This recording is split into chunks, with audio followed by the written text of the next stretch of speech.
we are in the final stretch until college football. It feels so far away, but I know it's not, because right now it's June, which means it's basically July, which means next month is August, and that means college football is back. So in honor of how close we are to some of the rebranding of this channel, which we will get to later, I promise, I asked you guys for some questions. We're going to do a little mailbag video today, and we'll talk some college football this season, college football in general, and yeah, I'm so excited. First and foremost, welcome to my channel. This is CFB Lucy, where we talk about college football all year round, 365 days. That's not accurate. I don't do that much, but nonetheless, all 4 seasons, we're talking college football, so let's get started.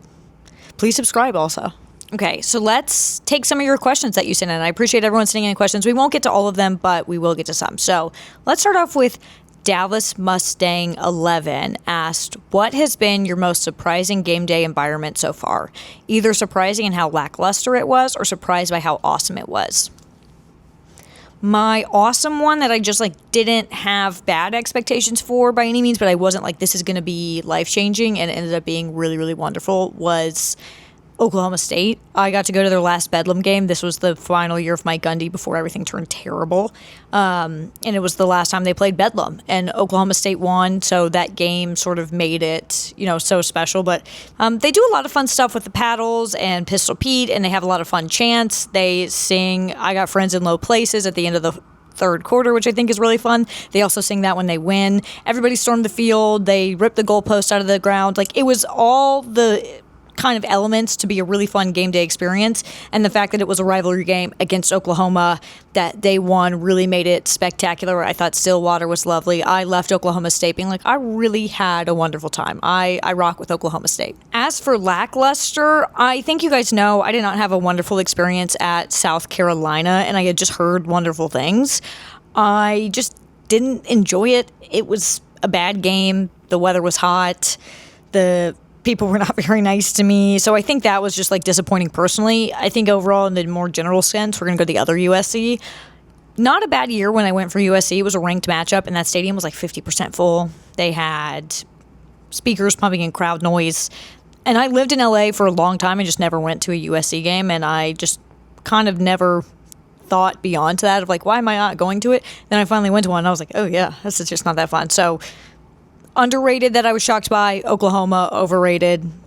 Southern Cal. This one is from Josh Jackson. I really love this question because it is so special to get to highlight other people. Who are some underrated college football content creators you enjoy, or who are the people you consider colleagues and really enjoy their work? I'm trying to broaden my college football horizons. There are so many talented people in this industry, so I'll go through some of the ones that I consume their content as well. So Josh Pate has built himself an empire, and it's unreal to watch. He does a wonderful job of making college football accessible and digestible for everyone. During the summer, I watch the Cover 3 podcast summer school series every single day. It helps me do my prep work to get ready for the season. It's a great series. They bring on local beat reporters. That is the best way to learn about a team. It will never be a national person, myself included.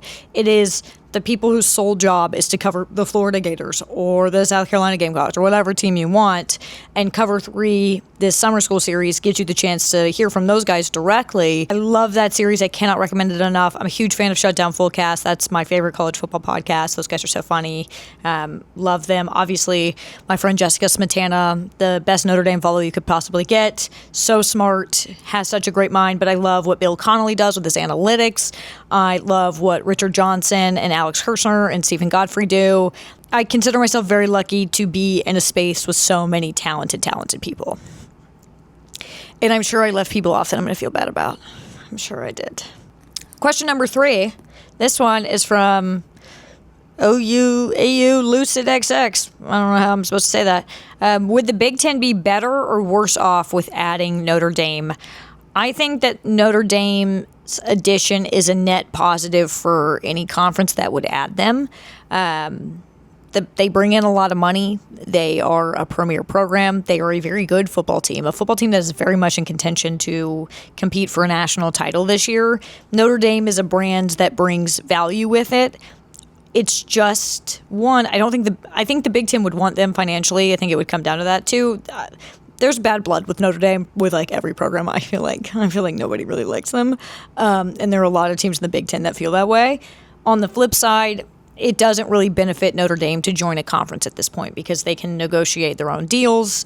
They make a ton of money that they keep for themselves when they have a run like the national championship 2 years ago. All that playoff money, that goes to Notre Dame. They're not sharing anything with anyone.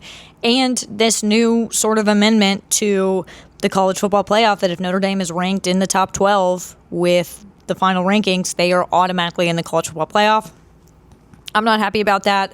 I'm not happy that, athletic directors and my conference agreed to that. But nonetheless, why would you give that up? That's a great deal.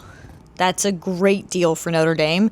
They're in a kind of unfair spot in my mind where when Mick Jagger said you can't always get what you want, he wasn't talking about Notre Dame. They always get what they want. I loved this question. This one was so good from Chris H. Riley.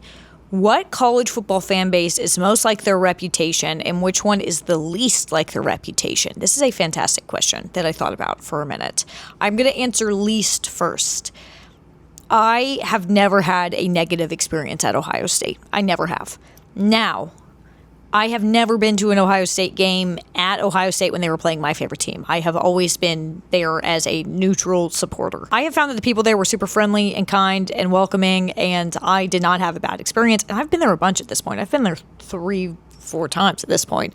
Never had a bad time at Ohio State. I have not experienced it. I have seen it online, so I do get why people have that opinion of them. But for me personally, I have not had a bad experience at Ohio State. So I would say that is maybe the least like it. And it's subjective. I am sure a lot of people have had bad experiences at Ohio State, and those are valid. But for me, everyone's been nice. In which fan base is most like their reputation? Before going to Texas A&M, I heard that Texas A&M fans were really nice. They are unbelievably nice. I would go as far to say too nice. Almost like, you're like, what do you want? What's your play here? What's your move? They're trying to get you to join the Texas A&M cult, but everyone there is ridiculously friendly. Some of the nicest people you'll meet. I love that game day experience. It is a spot that I recommend everyone go to. But Texas A&M fans, I have heard they're nice before. I also hear, like annoying things about A&M fans. But for me, I think that is most like their reputation. They are as nice as advertised. And finally, I figured we would end this Q&A because we'll do more of these as the season goes on. I feel like this could be a weekly thing. Let me know if you guys want this to be a weekly thing. If not, we'll come up with something else. Final one from Mr. Little Wood Chip. All right, sure. What's your go-to coffee shop order and where is the best version of that drink? I usually get a matcha. I love matcha. I like the grassy taste of it. And normally I try to go to like Asian-owned businesses to get that because that's the best matcha. And I like going to matcha-specific or tea-specific places because that's where you can get the best matcha. If I'm not, but I'm very particular with it. Like when we would go on these college football road trips, Rose also loves matcha, and I would always tell her, like, you cannot be ordering matcha in Alabama, girl. It's not going to be good. And every time she would order it, it was never good. So when I'm on the road, I'll usually just do a latte. Sometimes I add vanilla or a fun little flavor, but I prefer matcha. I don't know what it is about the grassy taste. Like, and I know it tastes bad. But I like it, which is weird. But before we go, I do want to say something brief, which I am nervous will not be brief, about my announcement yesterday, the decision to leave the Le Batard Show to build this CFB Lucy brand. And I just want to say thank you. The feedback was overwhelming in a way that I did not expect, which I know everybody says that, but like truly I was blown away by the feedback from the fans of the show, from people I admire in this industry, many of which I talked about earlier in this video.